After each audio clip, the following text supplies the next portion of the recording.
Hello everyone, welcome to Namrata educates. तो जैसा कि आप जानते हैं कि हम क्लास 10th का मैथ्स का पूरा एनसीईआरटी बुक कंप्लीट कर रहे हैं। हमने चैप्टर 1 कंप्लीट कर लिया था। आज है चैप्टर 2 की बारी। तो आज के वीडियो में हम पढ़ने वाले हैं चैप्टर 2 पॉलिनोमियल्स।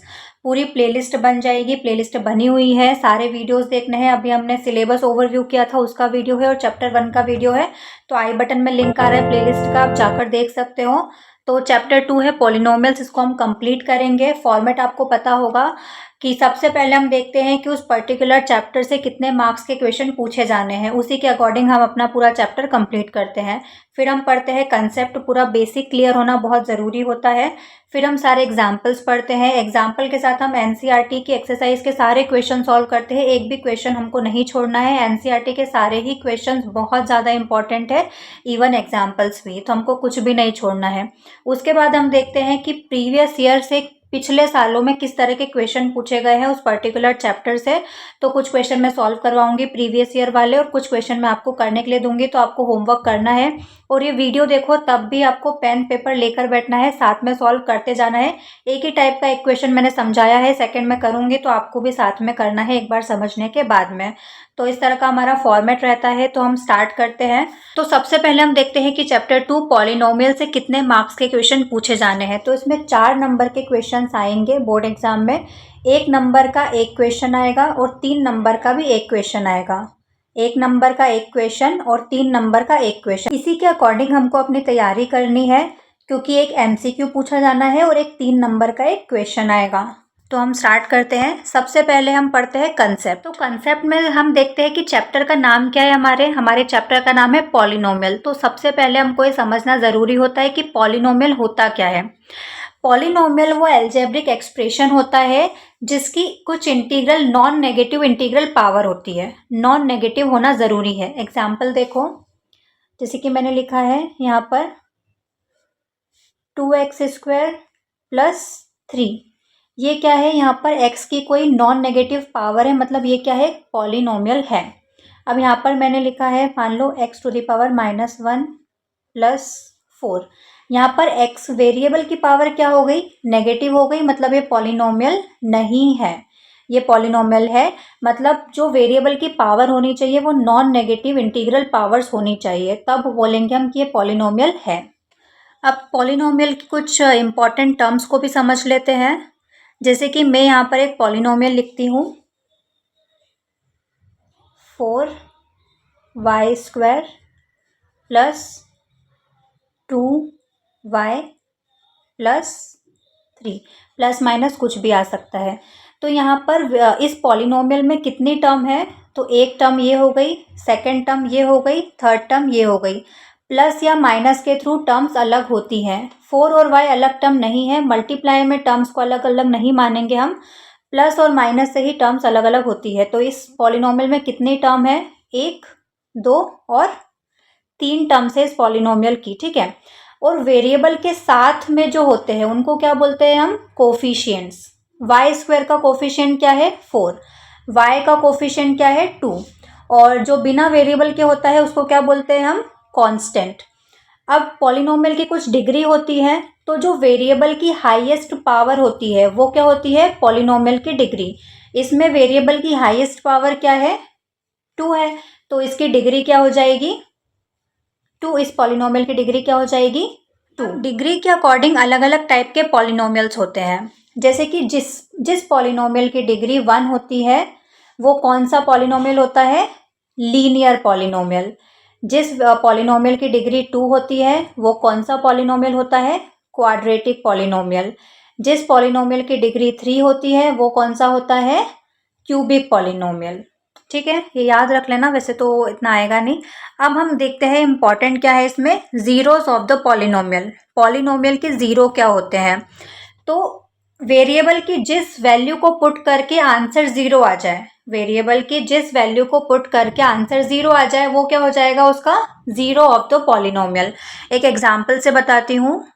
जैसे कि यहाँ पर मैंने एग्जाम्पल लिया है 4y² + 3y - 1, ठीक है। ये एक मैंने ले लिया पॉलिनोमियल। अब मान लो यहाँ पर मैं y की वैल्यू पुट कर रही हूँ 1, तो देखो आंसर क्या आता है। y की वैल्यू पुट 1 करो तो वाई स्क्वायर 1 ही हो जाएगा, +3 - 1। तो 4 और 3 7 - 1 कितना हो गया, 6 हो गया। मतलब वैल्यू 1 रखने पर आंसर क्या आया, 6। 0 आता तो 1 क्या हो जाता, 0 हो जाता पॉलिनोमियल का, क्योंकि जिस वैल्यू को पुट करने पर उसने आंसर 0 बना दिया, पॉलिनोमियल को 0 बना दिया, तो वो क्या हो गया, 0 ऑफ द पॉलिनोमियल। लेकिन यहाँ पर आंसर 6 है, मतलब 1 इस पॉलिनोमियल का 0 नहीं है। एक और एग्जाम्पल देखो, px is equals to x² - 3x - 4। यहाँ पर हम रखेंगे x की वैल्यू -1, तो -1 का स्क्वायर -3, x की वैल्यू रख दी हमने -1 - 4। -1 का स्क्वायर 1 हो जाएगा, ये माइनस माइनस प्लस हो जाएगा, 3 - 4, 3 + 1 4 - 4 0। मतलब -1 पुट करने पर आंसर क्या आ गया, 0। मतलब -1 क्या हो गया, इस पॉलिनोमियल का 0, क्योंकि इस -1 ने इस पॉलिनोमियल को क्या बना दिया, 0। तो -1 क्या हो जाएगा, इस पॉलिनोमियल का 0। अब ये क्वाड्रेटिक इक्वेशन है, मतलब इस पॉलिनोमियल की हाईएस्ट पावर क्या है, मतलब इस पॉलिनोमियल की डिग्री क्या है, 2 है, तो इसके 2 जीरोज होंगे। तो यहाँ पर अगर हम इसकी जगह 4 भी रखेंगे तो भी आंसर क्या आएगा, 0। तो मतलब इस पॉलिनोमियल के कितने जीरोज हो जाएंगे, 2, एक -1 और एक 4, क्योंकि 4 रखेंगे तब भी आंसर 0 ही आएगा। अब हम चलते हैं, हम करते हैं एग्जाम्पल नंबर 1, हमारे चैप्टर 2 का example number 1। Look at the graphs in figure 2.9। Figure 2.9 के सारे ग्राफ्स को देखना है। Each is the graph of y is equals to P X, ठीक है, where P X is a polynomial, जहाँ पर पी एक्स क्या है, एक पॉलिनोमियल है। For each of the graphs find the number of zeros of P X. इसके हमको नंबर ऑफ जीरोज निकालने हैं कि इस पर्टिकुलर ग्राफ में कितने नंबर ऑफ जीरोज आएंगे। तो बहुत इजी है, कुछ नहीं करना है। देखो एक एक ग्राफ में आपको देखना है, ये जो एक्स एक्सिस होता है, ये क्या होता है, हमारी जो हॉरिजॉन्टल लाइन होती है वो हमारी एक्स एक्सिस होती है, और जो वर्टिकल लाइन होती है वो वाई एक्सिस होती है। तो हमको सिर्फ एक्स एक्सिस को देखना है कि ये जो लाइन जा रही है, जो पैराबोला बना है या कोई भी लीनियर लाइन जा रही है, वो एक्स एक्सिस को कितनी बार टच कर रही है। जितनी बार टच करेगी उतने जीरोज उस पॉलिनोमियल के होंगे। जैसे कि मैंने यहाँ पर बनाया, तो एक्स एक्सिस को एक बार यहाँ पर टच किया, एक बार यहाँ पर टच किया, तो इसके कितने जीरोज हो जाएंगे, 2 बार टच किया है। इसमें देखो कितनी बार टच किया है, तो यहाँ पर सिर्फ एक बार टच किया है। एक्स एक्सिस का देखना है, वाई एक्सिस का नहीं देखना है। तो इसके कितने जीरोज होंगे, 1 0 होगा। यहाँ पर 1 और 2 बार टच किया है, तो इसके 2 0 होंगे। यहाँ पर 1 2 3 3 बार टच किया है, तो इसके 3 0 होंगे। यहाँ पर सिर्फ एक बार टच किया है, तो 1 0 होगा। यहाँ पर 2 बार टच किया है, तो इसके 2 जीरोज होंगे। और यहाँ पर 1 2 3 और 4 टाइम टच किया है, तो इसके 4 जीरोज होंगे। बहुत इजी है, एक्स एक्सिस को जितनी बार भी टच करेगा उतने जीरोज हो जाएंगे। इसको आप ऐसे भी लिख सकते हो, the number of zeros is 1 as the graph intersects X axis at the 1 point only. यहाँ पर 2 पॉइंट्स आ जाएगा, यहाँ पर 3 पॉइंट्स। इस तरह से भी आप पूरा लाइन लिख सकते हो। हम चलते हैं नेक्स्ट क्वेश्चन पर। अब है, देखो एक ही एग्जाम्पल था, अब ये सेम एग्जाम्पल जैसा ही क्वेश्चन है एक्सरसाइज 2.1 का। The graph of y is equals to P X are given in figure 2.10 below. For the some polynomials P X find the number of zeros of P X in each case. हर case में हमको number of zeros find करना है। यहाँ पर graph touch नहीं हो रहा है, तो नंबर ऑफ जीरोज कितने होंगे, 0, क्योंकि एक्स एक्सिस को टच करना चाहिए, एक्स एक्सिस को टच नहीं कर रहा है। यहाँ पर एक बार टच कर रहा है, तो 1 0। यहाँ पर 1 2 3 3 बार कर रहा है, तो 3 जीरोज। नेक्स्ट यहाँ पर 2 बार टच कर रहा है, तो 2 0। यहाँ पर 1 2 3 4 4 बार टच कर रहा है, तो 4 बार इंटरसेक्ट कर रहा है, तो 4 0। और यहाँ पर कितनी बार टच कर रहा है, तो 1 2 और 3 बार टच कर रहा है, तो 3 जीरोज। बहुत इजी था, आई होप आपको समझ में आया होगा। तो एग्जाम्पल 1 जैसा ही 2.1 का बस एक ही क्वेश्चन था जो कि हमारा कंप्लीट हो चुका है। अब हम चलते हैं नेक्स्ट क्वेश्चन पर। नेक्स्ट एग्जाम्पल पढ़ने से पहले हमको ये बेसिक समझना ज़रूरी है कि relationship between zeros and coefficient of a polynomial. एक पॉलिनोमियल है, उसके हम दो जीरोज फाइंड करेंगे। क्वाड्रेटिक पॉलिनोमियल के ही क्वेश्चन आएंगे इसमें। तो उसके दो जीरोज फाइंड करने हैं हमको। दो जीरोज मान लो अल्फा और बीटा है। तो अल्फा बीटा और पॉलिनोमियल के जो कोफिशिएंट्स होते हैं, मैंने बताया था आपको स्टार्टिंग में कि कोफिशिएंट क्या होता है। तो उन जीरोज और कोफिशिएंट्स के बीच में कुछ रिलेशनशिप होता है, तो उसको हम देखते हैं क्या रिलेशनशिप होता है। यहाँ पर हम एक एग्जाम्पल से समझते हैं। जैसे कि मैंने लिया है 2x² minus 3x plus 4। Standard form क्या होता है पॉलिनोमियल का? ax² plus bx plus c। तो यहाँ पर x² के साथ क्या है? 2, मतलब a की वैल्यू क्या हो जाएगी? 2। b की वैल्यू क्या हो जाएगी? -3, आपको माइनस के साथ लेना है। और c की वैल्यू क्या हो जाएगी? 4। तो ये जो कोफिशिएंट्स है, इनका रिलेशनशिप होगा कुछ ना कुछ पॉलिनोमियल के जीरोस के साथ। तो मान लो पॉलिनोमियल के दो जीरोस हैं, अल्फा और बीटा। तो sum of zeros alpha plus beta, जो पॉलिनोमियल के दो जीरोस हैं उनका सम क्या होगा? -b/a। और दोनों जो जीरोस है अल्फा बीटा, इनका जो प्रोडक्ट होगा अल्फा इंटू बीटा, वो क्या होगा? c/a। तो ये रिलेशनशिप है दोनों के बीच में, जीरोस और उनके कोफिशिएंट के बीच में। अल्फा बीटा क्या है? जीरोस है पॉलिनोमियल के, और बी और ए क्या है? कोफिशिएंट है पॉलिनोमियल के। यहाँ पर अल्फा बीटा क्या है? जीरोस है पॉलिनोमियल के, और सी और ए क्या है? कोफिशिएंट है पॉलिनोमियल के। तो इनके बीच का रिलेशनशिप हमको फाइंड करना है। हम चलते हैं अपने क्वेश्चन पर। Example number 2, find the zeros of the quadratic polynomial. के हमको जीरोज फाइंड करना है। पॉलिनोमियल क्या है? x² plus 7x plus 10 and verify the relationship between the zeros and the coefficient. तो दो क्वेश्चन है एक ही क्वेश्चन में। सबसे पहले हमको इस पॉलिनोमियल के जीरोज फाइंड करना है। जीरोज जब हम फाइंड कर लेंगे तो हमको रिलेशनशिप बताना है जीरोज और उनके कोफिशिएंट का, जैसा कि मैंने यहाँ पर बताया था कि अल्फा बीटा दो जीरोज जब हम फाइंड कर लेंगे और -b/a और अल्फा इंटू बीटा c/a के इक्वल आना चाहिए, तो हमारा क्वेश्चन वेरीफाई हो जाएगा। तो हम सबसे पहले इसके जीरोस फाइंड करते हैं। तो इन इक्वेशन के जीरोस फाइंड करने के लिए हमको क्या करना होता है? Middle term splitting. 9th में भी हमने पढ़ा था मिडिल टर्म स्प्लिटिंग कैसे करते हैं। जैसे कि हमारा पॉलिनोमियल है x² प्लस 7x प्लस 10, ठीक है। इसको कंपेयर करो स्टैंडर्ड फॉर्म से, तो ax² plus bx plus c। तो यहाँ पर a की वैल्यू क्या हो जाएगी? x² के साथ कुछ नहीं है तो 1। b की वैल्यू क्या हो जाएगी? x के साथ क्या है? 7, और c कांस्टेंट क्या है? 10। तो a b c तो हमारा आ गया। अब हमको जीरोस फाइंड करना है, तो मिडिल टर्म स्प्लिट करना है। इस मिडिल टर्म को स्प्लिट करना पड़ेगा। स्प्लिट कैसे करते हैं? a और c को मल्टीप्लाई करो, 10 1 क्या होता है? 10 होता है। अब इस 10 को इस तरह से तोड़ना है हमको कि ऐसे दो नंबर जिनको हम मल्टीप्लाई करें तो 10 आ जाए, और प्लस या माइनस करें तो 7 आ जाए। तो ऐसे दो नंबर्स होंगे 5 और 2। 5 और 2 को मल्टीप्लाई करेंगे तो 10 आ जाएगा, और इन दोनों को प्लस करेंगे तो मिडिल टर्म हमारी 7 आ जाएगी। तो मिडिल टर्म को 5 और 2 में हम ब्रेक कर देते हैं, ठीक है। तो देखो ब्रेक करेंगे तो क्या होगा? सबसे पहले पॉलिनोमियल लिख लेती हूँ, x² प्लस 7x प्लस 10।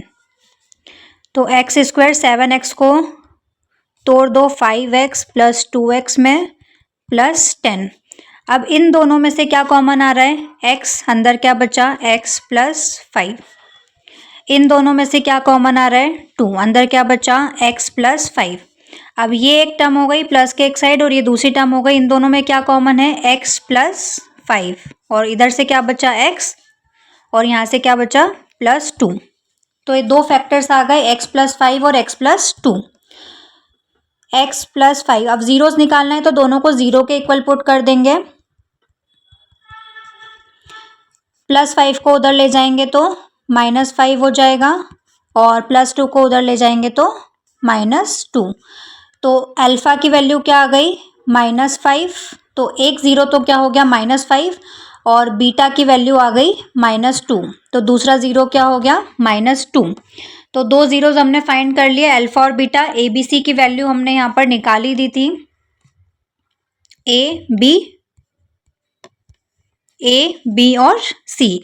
अब रिलेशनशिप फाइंड कर लेते हैं। ये ऐसे करना है रिलेशनशिप फाइंड कि अल्फा प्लस बीटा करना है माइनस बी अपॉन ए के इक्वल आना चाहिए और अल्फा इंटू बीटा सी अपॉन ए के इक्वल आना चाहिए।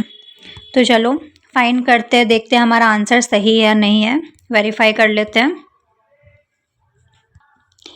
तो देखो अल्फा प्लस बीटा क्या होता है माइनस बी अपॉन ए। अल्फा की वैल्यू क्या है -5 प्लस लगाया, बीटा की वैल्यू क्या है -2। अब ये फॉर्मूले का माइनस लिखो, बी की वैल्यू क्या थी 7 अपॉन ए की वैल्यू क्या थी 1। -5 प्लस माइनस -2 हो जाएगा मतलब -7 और इधर भी क्या है -7 मतलब वेरीफाई हो गया हमारा सम ऑफ जीरोस। अब प्रोडक्ट भी करके देख लेते हैं। अल्फा इंटू बीटा क्या होता है C अपॉन ए। अल्फा की वैल्यू -5 आई थी, बीटा की वैल्यू -2 आई थी, C की वैल्यू थी 10 और A की वैल्यू थी 1। 5 2 ज़ा 10, माइनस माइनस मल्टीप्लाई में कैंसिल हो ही जाता है तो 10 इज इक्वल्स टू 10। तो हमारा दोनों ही वेरीफाई हो गए हैं, सम ऑफ जीरोस भी और प्रोडक्ट ऑफ जीरोस भी, मतलब हमारा आंसर सही है। और जो कि हमारा क्वेश्चन बोला था कि पहले जीरोस फाइंड करना है पॉलिनोमियल के, तो हमने वो भी फाइंड कर दिया। उसके बाद दोनों के बीच में कोफिशिएंट और पॉलिनोमियल के जीरोस के बीच में रिलेशनशिप बताना था, तो हमने रिलेशनशिप भी बता दिया है। अब हम चलते हैं नेक्स्ट क्वेश्चन पर। नेक्स्ट क्वेश्चन है find the zeros of the polynomial x square -3 and verify the relationship between the zeros and the coefficient. Same वैसा ही क्वेश्चन है लेकिन थोड़ा सा अलग है, क्योंकि देखो इसका पॉलिनोमियल क्या है एक्स स्क्वायर -3। अब इसमें मिडिल टर्म तो है ही नहीं, एक्स वाली टर्म तो है ही नहीं, तो ए की वैल्यू क्या हो जाएगी 1, बी की देखो एक्स के साथ कुछ भी नहीं है तो 0 और सी कांस्टेंट क्या है -3। ये हो गया। अब इसको कैसे सॉल्व करेंगे, यहाँ पर देखो 3 को हम क्या लिख सकते हैं √3 का स्क्वायर लिख सकते हैं, क्योंकि √3 इंटू √3 क्या होता है 3 ही होता है। तो आइडेंटिटी लग जाएगी यहाँ पर ए स्क्वायर माइनस बी स्क्वायर वाली। क्या होती है आइडेंटिटी, ए स्क्वायर माइनस बी स्क्वायर क्या होता है ए प्लस बी, ए माइनस बी। तो दो फैक्टर्स आ जाएंगे x प्लस √3 और x माइनस √3, दोनों को 0 के इक्वल पुट कर देंगे।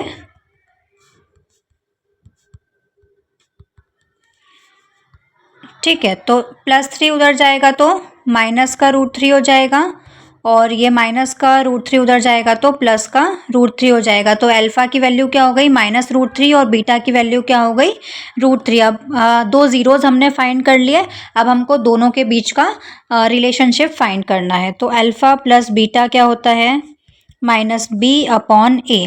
अल्फा की वैल्यू क्या आई थी प्लस का √3 और बीटा की वैल्यू क्या थी -√3, कुछ भी ले सकते हैं अल्फा बीटा, और ये माइनस बी की वैल्यू क्या थी 0 और ए की वैल्यू 1 थी। प्लस √3 माइनस √3 0 हो जाएगा और ये भी 0 है, मतलब वेरीफाई हो गया है। अब करते हैं हम प्रोडक्ट। अल्फा इंटू बीटा क्या होता है C अपॉन ए। अल्फा की वैल्यू √3, बीटा की वैल्यू -√3, C की वैल्यू -3 आई थिंक और ए की वैल्यू 1। √3 करेंगे तो 3 हो जाएगा, माइनस का 3 और इधर भी माइनस का 3 है, तो मतलब LHS RHS इक्वल हो गया, वेरीफाई हो गया, मतलब हमारा क्वेश्चन सॉल्व हो गया। अब हम चलते हैं नेक्स्ट क्वेश्चन पर। Example number 4, find a quadratic polynomial the sum and the product of whose zeros are -3 and 2 respectively. अभी तक पिछले दो क्वेश्चन में हमने क्या किया था कि हमको एक पॉलिनोमियल गिवन था, उससे हमको जीरोस फाइंड करके रिलेशनशिप बताना था। अब यहाँ पर सम एंड प्रोडक्ट ऑफ जीरोस दिया हुआ है, हमको उससे पॉलिनोमियल बनाना है, उसका उल्टा है। तो दो तरह से ये क्वेश्चन सॉल्व हो सकता है। सबसे पहले तो देखो सम क्या दिया हुआ है अल्फा प्लस बीटा -3 है और अल्फा इंटू बीटा क्या दिया हुआ है 2।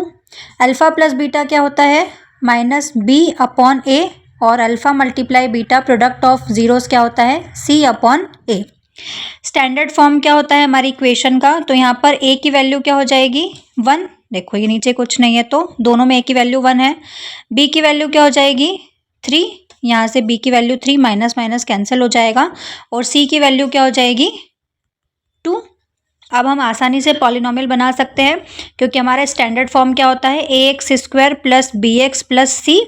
तो a की जगह रख दो 1, x स्क्वायर प्लस bx मतलब 3x प्लस c मतलब 2। 1 लिखने की ज़रूरत नहीं है, तो x square plus 3x plus 2। So one quadratic polynomial which fits the given condition is x square plus 3x plus 2. ये हमारा polynomial बन गया. एक और तरीका है, डायरेक्ट एक फॉर्मूला होता है, वो भी आप लगा सकते हो. X square minus alpha plus beta x plus alpha into beta. Direct लिख दो इसमें. माइनस अल्फा प्लस बीटा सम क्या था, -3 था, एक्स लिखा, प्लस प्रोडक्ट क्या था, 2 था. X square minus minus plus 3x plus 2 बन गया सेम पॉलिनोमियल. तो आप डायरेक्ट भी इसको लिख के कर सकते हो. ये फॉर्मूला याद रखना, x square minus alpha plus beta x plus alpha into beta. हम चलते हैं अपने नेक्स्ट क्वेश्चन पर. अब स्टार्ट हो रही है हमारी एक्सरसाइज 2.2. इसमें 2 क्वेश्चन है. एक टाइप के क्वेश्चन हमको जीरोस फाइंड करना है, पॉलिनोमियल से रिलेशनशिप बताना है कोफिशिएंट और जीरोस के बीच में. और सेकंड वही कि हमको सम एंड प्रोडक्ट दिया हुआ है जीरोस का, उससे हमको पॉलिनोमियल बनाना है. तो हम करते हैं first question. Find the zeros of the following quadratic polynomials and verify the relationship between the zeros and the coefficient. तो इसके 6 क्वेश्चन है, हम करते हैं सारे क्वेश्चन वन बाय वन. सबसे पहला क्वेश्चन है x square minus 2x minus 8. ठीक है, x square minus 2x minus 8. Middle term split करेंगे तो 8. ऐसे 2 नंबर सोचना है जिनको मल्टीप्लाई करे तो 8 आना चाहिए, प्लस या माइनस करे तो -2 आना चाहिए. कौन से 2 नंबर होते हैं, 4 और 2. तो x square minus 4x plus 2x minus 8. इन दोनों में क्या कॉमन आ रहा है, x. अंदर क्या बचेगा, x माइनस 4. इनमें क्या कॉमन आ रहा है, +2. क्या बचेगा, x माइनस 4. इन दोनों में x माइनस 4 कॉमन है, तो x माइनस 4 और x प्लस 2. ठीक है, तो यहाँ से दोनों को 0 के इक्वल रखेंगे तो x की वैल्यू क्या हो जाएगी, इधर 4, ये -4 उधर जाएगा तो, और इसकी वैल्यू क्या हो जाएगी, -2. तो 2 जीरोस क्या आ गए, अल्फा की वैल्यू 4 आ गई और बीटा की वैल्यू क्या आ गई, -2. यहाँ से a की वैल्यू क्या है, 1 है, b की वैल्यू क्या है, -2 है, और c की वैल्यू क्या है, -8 है. तो अब हम दोनों के बीच का रिलेशनशिप फाइंड कर लेते हैं. तो alpha plus beta is equals to -b upon a. Alpha की वैल्यू क्या थी, 4 और बीटा की -2. 4 प्लस -2 माइनस b और a की वैल्यू क्या थी, b की वैल्यू -2, a की वैल्यू 1. b की वैल्यू -2 रख देंगे, a की वैल्यू 1 रख देंगे. 4 प्लस -2 मतलब 4 -2 2 हो जाएगा, और ये भी माइनस माइनस प्लस हो जाएगा तो 2 हो गया इक्वल. अब करते हैं product. Alpha into beta is equals to c upon a. Alpha की वैल्यू 4 मल्टीप्लाई बीटा की वैल्यू -2. c की वैल्यू थी -8. Okay, -8 upon 1. 4 2 ज़ा 8 और माइनस रहेगा इक्वल टू -8. तो -8 इक्वल टू -8 मतलब प्रूफ हो गया है. अब हम चलते हैं नेक्स्ट क्वेश्चन पर. 4s square minus 4s plus 1. a और c को मल्टीप्लाई करेंगे तो 4 1 ज़ा 4 आएगा. मिडिल टर्म स्प्लिट करेंगे तो 2 नंबर ऐसे जिनको मल्टीप्लाई करे तो 4 आना चाहिए, प्लस या माइनस करे तो -4 आना चाहिए. तो 2 और 2 हो जाएंगे ऐसे 2 नंबर्स, तो -2s प्लस 1. इन दोनों में क्या कॉमन आ रहा है, 2s कॉमन आ रहा है, तो क्या बचेगा, 2s माइनस 1. इसमें क्या कॉमन आ रहा है, 1. अंदर क्या बचेगा, 2s माइनस 1. फिर 2s माइनस 1 कॉमन रहेगा, इधर से भी एक 2s बचा और यहाँ से -1 बचा. तो इसके जो जीरोज आएंगे वो सेम रहेंगे. अल्फा की वैल्यू भी 1/2 आ रही है और बीटा की वैल्यू भी 1/2 आ रही है. अब हम इसको कंपेयर कर लेते हैं और रिलेशनशिप निकाल लेते हैं इसका. अल्फा प्लस बीटा क्या होता है, -b upon a.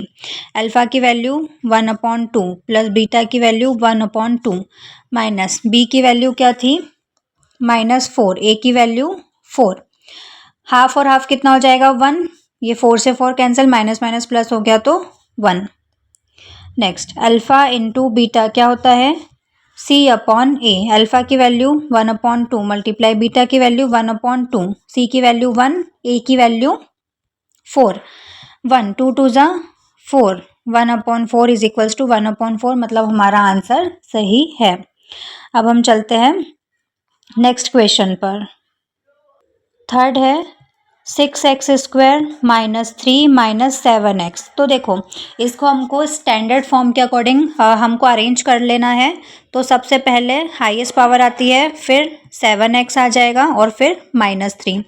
Middle term split कर दो। 6 3 क्या होता है 18। कौन से ऐसे दो नंबर है जिनको मल्टीप्लाई करेंगे तो 18 आएगा और प्लस या माइनस करेंगे तो -7 आएगा। तो ऐसे दो नंबर हो जाएंगे 9 और 2, क्योंकि 9 2 18 होता है और 9 में से 2 को माइनस करेंगे तो 7 आएगा। 6x² minus 9x plus 2x minus 3। इन दोनों में क्या कॉमन आ रहा है 3x। अंदर क्या बचेगा 2x माइनस 3 प्लस इधर क्या कॉमन आ रहा है 1, क्या बचेगा 2x माइनस 3। तो इधर बचा 2x माइनस 3 और 3x प्लस 1। दोनों को 0 के इक्वल रख दो।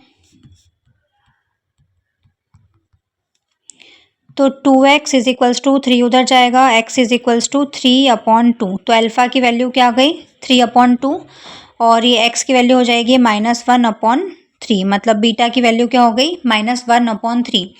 अब रिलेशनशिप निकाल देते हैं। Alpha plus beta is equals to -b/a। Alpha की वैल्यू क्या आई थी 3/2 और -1/3। 3/2 बीटा की वैल्यू -1/3। बी की वैल्यू क्या थी, बी की वैल्यू है -7 और ए की वैल्यू है 6। तो -7/6। देखो इनका एलसीएम लेना पड़ेगा। एलसीएम लेंगे तो क्या आएगा, सॉल्व करेंगे इसको, सिंप्लीफाई कर देंगे तो 7/6 आएगा और ये माइनस माइनस प्लस हो जाएगा। तो इस साइड भी 7/6 बचा। ठीक है, अब हम प्रोडक्ट देख लेते हैं। Product of zeros is equals to c/a। Value थी 3/2 मल्टीप्लाई -1/3। सी की वैल्यू थी -3 और ए की वैल्यू थी 6। 3 से 3 कैंसिल, कितना बचा -1/2। 3 1 ज़ा 3, 3 2 ज़ा 6, तो -1/2 वेरीफाई हो गया। हम चलते हैं नेक्स्ट हमारे फोर्थ क्वेश्चन की तरफ। फोर्थ क्वेश्चन है 4u² प्लस 8u। ये तो बहुत इजी है, इसमें स्प्लिट तो करना ही नहीं पड़ेगा। देखो इन दोनों में क्या कॉमन आ रहा है 4u। अंदर क्या बचेगा, यहाँ से 4 चला गया, u चला गया तो u बचा और यहाँ से 2। दोनों के 0 के इक्वल रख देंगे तो 4u इज इक्वल्स टू 0 और u plus 2 is equals to 0। तो u की वैल्यू क्या हो जाएगी इधर 0 और u की वैल्यू -2। तो यहाँ से अल्फा आ गया और ये बीटा। तो एक 0 क्या आ गया 0 और एक सेकंड 0 क्या आ गया -2। और ए बी सी तो देखो u² के साथ क्या है 4, तो a की वैल्यू 4 हो जाएगी, b की वैल्यू 8 हो जाएगी और c की वैल्यू 0 हो जाएगी। कंपेयर कर देते हैं, रिलेशनशिप निकाल लेते हैं। अल्फा प्लस बीटा क्या होगा -b/a। अल्फा की वैल्यू 0 आई थी प्लस बीटा की वैल्यू -2 आई थी, माइनस b की वैल्यू क्या थी 8 और a की वैल्यू 4। b की वैल्यू 8, a की वैल्यू 4। 0 प्लस -2 रहेगा, 4 2 ज़ा 8, तो ये -2 हो गया प्रूव। अब alpha multiply beta, product of zeros क्या होता है c/a। अल्फ़ा की वैल्यू 0, बीटा की वैल्यू -2, c की वैल्यू 0, a की वैल्यू 4। 0 में किसी का भी मल्टीप्लाई करेंगे तो 0, डिवाइड करेंगे तो भी 0, तो आंसर 0 आ गया। नेक्स्ट क्वेश्चन पर चलते हैं। फिफ्थ क्वेश्चन है t² माइनस 15। देखो एग्जाम्पल में सेम ऐसा क्वेश्चन किया था ना, तो यहाँ पर करेंगे t² माइनस √15 का square, a² minus b²। Identity लगा देंगे तो a प्लस b और a माइनस b हो जाएगा। तो t प्लस √15 और t माइनस √15 दोनों को 0 के इक्वल पुट कर देना। और तो t की वैल्यू क्या हो जाएगी इधर से माइनस का √15 और एक और t की वैल्यू हो जाएगी प्लस का √15। तो अल्फा की वैल्यू -√15, बीटा की वैल्यू प्लस √15 आ गई। रिलेशनशिप निकाल लेते हैं। Alpha plus beta some of zeros -b/a होता है। अल्फा की वैल्यू माइनस का √15 प्लस बीटा की वैल्यू प्लस का √15 माइनस b की वैल्यू क्या थी 15/a की वैल्यू क्या थी नहीं, बी की वैल्यू तो 0 होगी ना, क्योंकि टी का तो कुछ एलिमेंट है ही नहीं इसमें। ठीक है, तो बी की वैल्यू 0 और ए की वैल्यू 1, तो -√15 प्लस √15 कितना हो जाएगा 0, और इधर भी 0। Alpha multiply beta, product of zeros क्या होगा, सी अपॉन ए। अल्फा की वैल्यू -√15 मल्टीप्लाई बीटा की वैल्यू +√15, सी की वैल्यू -15 अपॉन ए की वैल्यू 1। तो √15 15 हो जाएगा, माइनस का माइनस रहेगा यहाँ पर, और ये -15 इक्वल आ गया, मतलब हमारा आंसर सॉल्व हो गया। नेक्स्ट इस क्वेश्चन का लास्ट है 3x² - x - 4। मिडिल टर्म को स्प्लिट करना है, तो देखो 3 4 ज़ा क्या होता है 12। ऐसे दो नंबर जिनको मल्टीप्लाई करे तो 12 आए, और प्लस या माइनस करे तो -1 आए, तो 3 और 4 हो जाएंगे। 4 3 ज़ा 12 होता है, और 4 में से 3 माइनस करेंगे तो -1 आ जाएगा। 3x², इसको लिखेंगे माइनस का 4x प्लस का 3x - 4।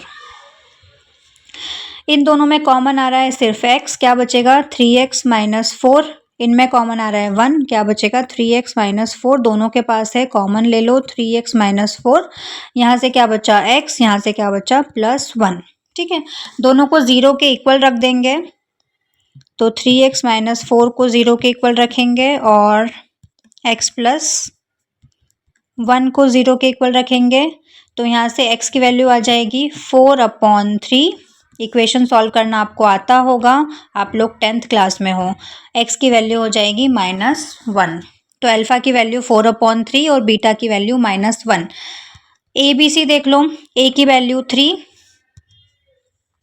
b की वैल्यू -1 और c की वैल्यू -4। तो a की वैल्यू 3, b की वैल्यू -1, c की value -4।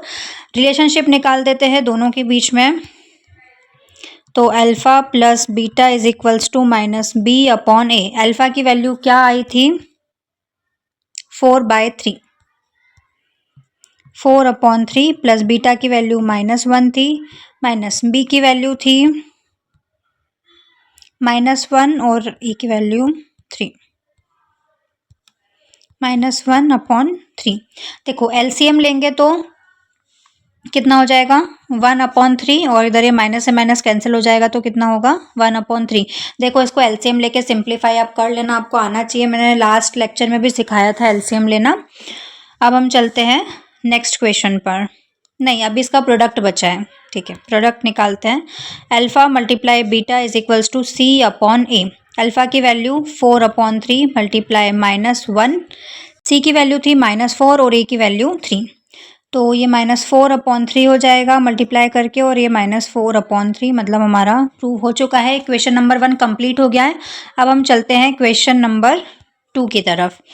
Find a quadratic polynomial each with the given numbers as the sum and product of its zeros respectively. तो पहला वाला क्या है, सम ऑफ जीरोस, मतलब अल्फा प्लस बीटा की वैल्यू दी हुई है, और सेकेंड वाला प्रोडक्ट ऑफ जीरोस है, मतलब अल्फा मल्टीप्लाई बीटा की वैल्यू गिवन है। हमको अब पॉलिनोमियल बनाना है, तो दो तरह से बना सकते हैं हम। एक तो लिखो, देखो सबसे पहले alpha plus beta, first question हम सॉल्व कर रहे हैं। अल्फा प्लस बीटा क्या है 1/4, और alpha beta, alpha multiply beta क्या है -1। अल्फा प्लस बीटा क्या होता है -b/a, और अल्फा मल्टीप्लाई बीटा क्या होता है c/a। यहाँ नीचे कुछ नहीं है तो 1। तो यहाँ पर देखो a की वैल्यू 4, यहाँ पर a की वैल्यू 1, a की दो अलग वैल्यू आ रही है, तो इस 4 को तो हम 1 नहीं बना सकते, लेकिन इस 1 को 4 बना सकते हैं। तो यहाँ 4 का मल्टीप्लाई कर देंगे, नीचे किया है तो ऊपर भी मल्टीप्लाई करना पड़ेगा। तो यहाँ पर 4 1 ज़ा 4, और यहाँ पर -4, तो ये वैल्यू आ गई।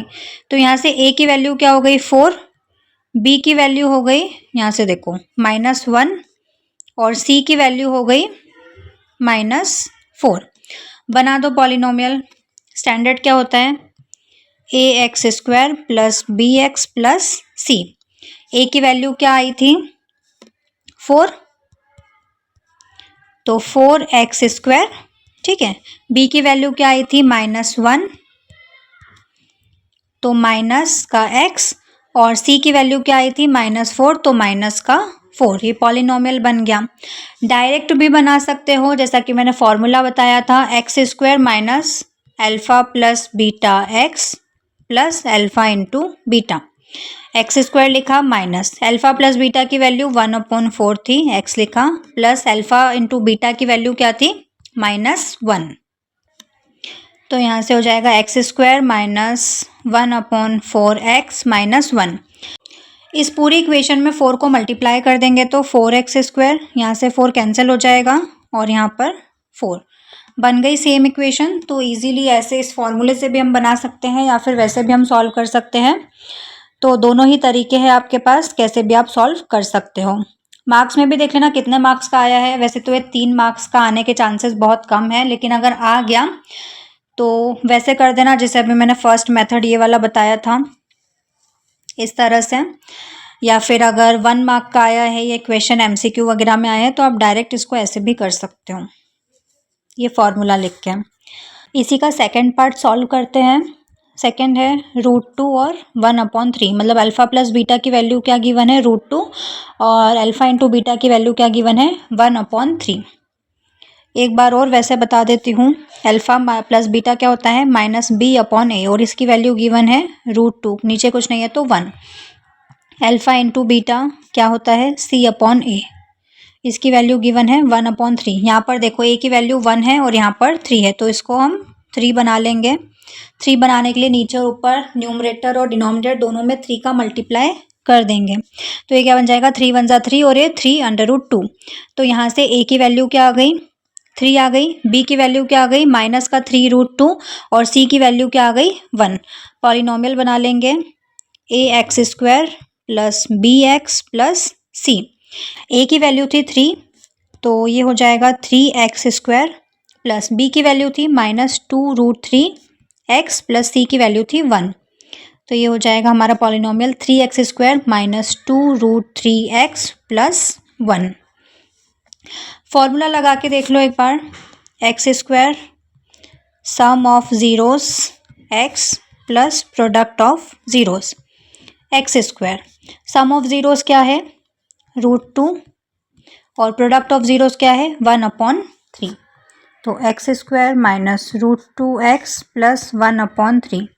3 का मल्टीप्लाई करेंगे पूरी इक्वेशन में तो 3x² हो जाएगा, यहाँ पर 3 का मल्टीप्लाई होगा तो 3√2x हो जाएगा, और 3 का यहाँ मल्टीप्लाई होगा तो 3 नीचे से कट हो जाएगा तो 1 बचेगा यहाँ पर।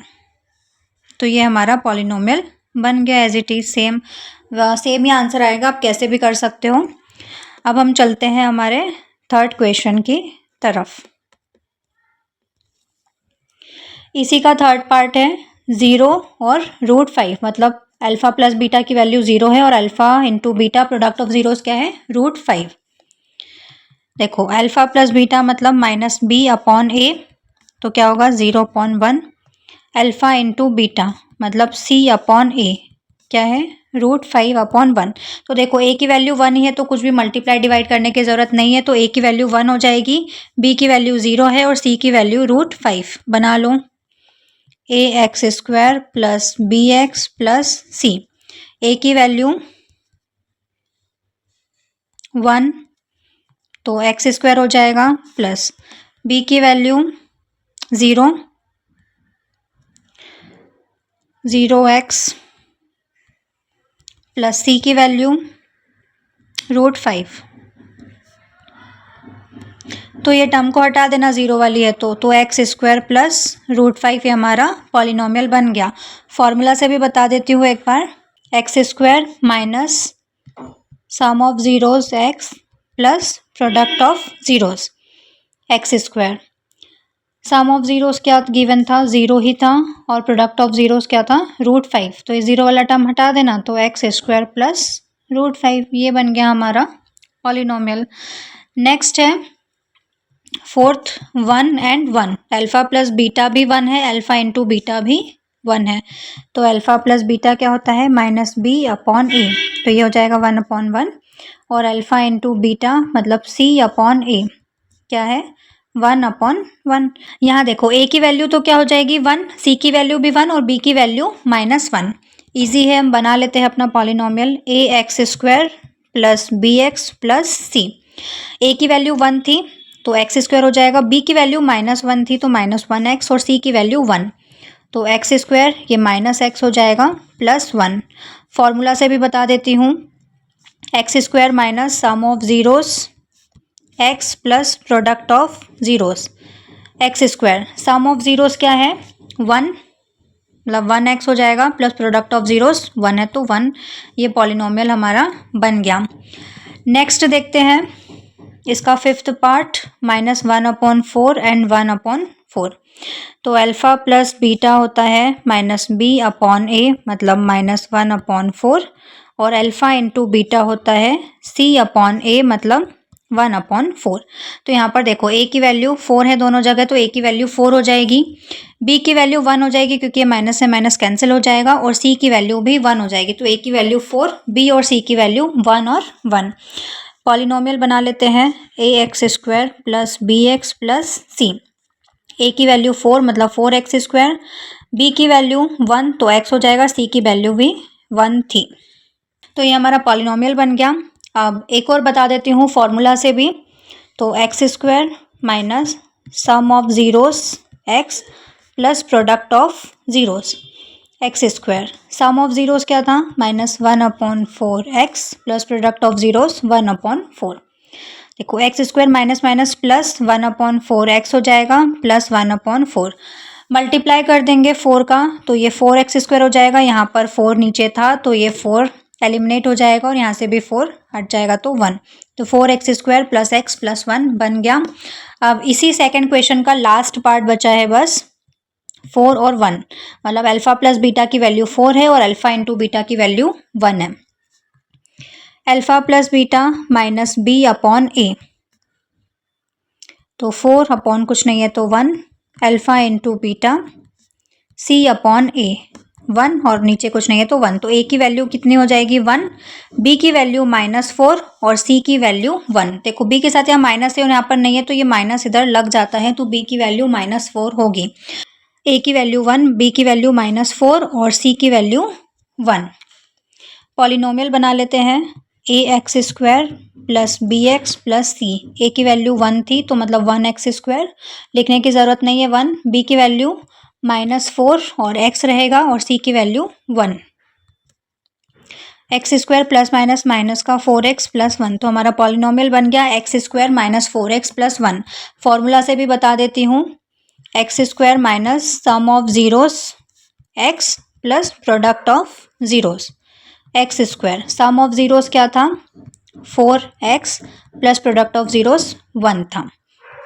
तो x² माइनस 4x प्लस 1 ही हमारा पॉलिनोमियल बन गया। देखो यहाँ पर भी एज इट इज़ यही बना था, और अगर हमने फॉर्मूला से बनाया है तो भी सेम ही आंसर आएगा, कुछ अलग नहीं आएगा।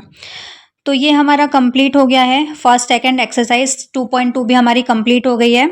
अब है हम करते हैं प्रीवियस ईयर क्वेश्चंस। तो देखो क्या आया था 2025 का ये क्वेश्चन है, MCQ है। Zeros of the polynomial PY, हमको बताना है इस पॉलिनोमियल के ज़ीरोज़ कौन से हैं इन चारों ऑप्शन में से। 7y² माइनस 11/3y माइनस 2/3, इसके पॉलिनोमियल्स हमको फाइंड आउट करने हैं। अब इसमें क्या करेंगे, पूरी इक्वेशन से 3 को मल्टीप्लाई कर देंगे। तो यहाँ 3 का मल्टीप्लाई होगा तो 7 3 21y²। यहाँ 3 का मल्टीप्लाई होगा तो 3 से 3 एलिमिनेट हो जाएगा, कैंसिल हो जाएगा, तो 11y माइनस 2। ये इक्वेशन बन गई। अब इस इक्वेशन को हम करेंगे सॉल्व, तो इसके 2 फैक्टर आ जाएंगे, वही सेम मिडिल टर्म स्प्लिट कर लेना आप। तो मिडिल टर्म स्प्लिट करेंगे तो 21 2 क्या हो जाएगा 42 को ऐसे 2 नंबर में स्प्लिट करना है कि अगर मल्टीप्लाई करें तो 42 आना चाहिए और प्लस या माइनस करें तो 11 आना चाहिए। तो ये इक्वेशन हमारी 14 और 3 में स्प्लिट हो जाएगी। 21y² minus 14y plus 3y minus 2। अब कॉमन ले लेंगे तो हमारे फैक्टर्स क्या बन जाएंगे 7y plus 1 and 3y minus 2। दोनों को 0 के इक्वल रखेंगे तो y की वैल्यूज़ आ जाएगी -1/7 एंड 2/3। तो हमारे ज़ीरोज़ हो जाएंगे ऑप्शन नंबर 4, 2/3 और -1/7 हमारे ज़ीरोज़ आ रहे थे, तो ऑप्शन नंबर 4 इसका करेक्ट आंसर हो जाएगा। नेक्स्ट क्वेश्चन देखते हैं। If the sum of the zeros of the polynomial p + 1 x², 2p + 3x, 3p + 4 is -1। Alpha plus beta की वैल्यू दी है इस पॉलिनोमियल के लिए -1, तो हमको p की वैल्यू फाइंड करनी है। मतलब अल्फ़ा प्लस बीटा की वैल्यू क्या दी हमको, -1। अल्फ़ा प्लस बीटा क्या होता है, -b/a। ठीक है, तो अल्फ़ा प्लस बीटा क्या होता है, -b/a। अल्फ़ा प्लस बीटा की वैल्यू कितनी दी है, -1। माइनस लगाएंगे, b क्या है, x का कोफिशिएंट 2p + 3। ए की वैल्यू क्या हो जाएगी, x² का कोफिशिएंट p + 1। इधर ट्रांसपोर्ट कर देंगे, क्रॉस मल्टीप्लाई इधर कर देंगे तो क्या हो जाएगा, -p + 1 और इधर रहेगा -2p + 3 equals to -2p + 3। Minus p हो जाएगा, ये माइनस प्लस माइनस हो जाएगा 1, -2p माइनस अंदर जाएगा ब्रैकेट के तो -3 हो जाएगा। अब -p इधर रहेगा, माइनस का 2p को इक्वल के उधर ट्रांसपोर्ट करेंगे तो प्लस का 2p हो जाएगा और ये -3 इधर रहेगा, माइनस का 1 इधर आएगा तो प्लस का 1 हो जाएगा। 2p में से -p जाएगा तो एक p बचेगा और -3 + 1 कितना हो जाएगा, -2। तो p की वैल्यू कितनी आ जाएगी, -2। यही हमको फाइंड आउट करना था। हम चलते हैं नेक्स्ट क्वेश्चन पर। तो इतने ही क्वेश्चन थे। अब ये होमवर्क क्वेश्चन से, इसको आपको होमवर्क में करके ज़रूर लाना है। Zeros of the polynomial px = x² - 3√2x + 4r 2025 के ही क्वेश्चन है, लेटेस्ट PYQs है ये, तो आप इसको ज़रूर सॉल्व कर लेना। आपको इन चारों में से आंसर बताना है, बहुत ईजी है। जीरोज फाइंड करना है। Find the zeros of the polynomial, इसके भी जीरोज फाइंड करना है। Find the zeros of the polynomial, इसके भी जीरोज फाइंड करना है। हेंस राइट अ पॉलिनोमियल, ऐसा पॉलिनोमियल लिखना है whose each of the zeros is 2 more than the zeros of px। इसके जो जीरोज आएंगे ना उसमें 2 प्लस कर देना और वो पॉलिनोमियल लिख देना नया। होमवर्क क्वेश्चन के अच्छे से प्रैक्टिस कर लेना क्योंकि ये लेटेस्ट PYQs है, इनसे आपकी समझ बनेगी कि किस तरह के क्वेश्चंस अभी लेटेस्ट पूछे जा रहे हैं बोर्ड एग्जाम में। तो आप उन्हीं तरह के क्वेश्चंस की ओर प्रैक्टिस कर सकते हो रेफरेंस बुक से। NCERT तो मैं कंप्लीट करवा ही दूंगी। तो आज का हमारा चैप्टर 2 कंप्लीट हो चुका है। तो इस सेशन की अगर PDF चाहिए तो डिस्क्रिप्शन में टेलीग्राम चैनल का लिंक मिल जाएगा, वहां जाकर देख सकते हो। इसकी पूरी प्लेलिस्ट बनी हुई है, प्लेलिस्ट का लिंक चाहिए तो वो भी डिस्क्रिप्शन में मिल जाएगा। स्टार्टिंग से सारे वीडियो देखना चाहते हो तो स्क्रीन पर प्लेलिस्ट शो हो रही है, उस पर जाकर क्लिक कर लो। इसके अलावा हमने और भी बहुत कुछ पढ़ा है। हिंदी ग्रामर पढ़ना चाहते हो तो हिंदी ग्रामर की प्लेलिस्ट भी स्क्रीन पर शो हो रही है, तो जाकर देख सकते हो। वीडियो हेल्पफुल लगा हो, पसंद आया हो तो लाइक करना, शेयर करना अपने सभी दोस्तों के साथ में और सब्सक्राइब जरूर कर लेना चैनल को और कोई भी दिन मिस मत करना। इसके लिए बेल आइकन जरूर प्रेस कर लेना ताकि आपके पास नोटिफिकेशन पहुंच जाए। आज के लिए बस इतना ही, मिलते हैं नेक्स्ट वीडियो में। Till then keep practicing and stay confident. हम मिलते हैं अपने नेक्स्ट वीडियो में चैप्टर 3 के साथ में।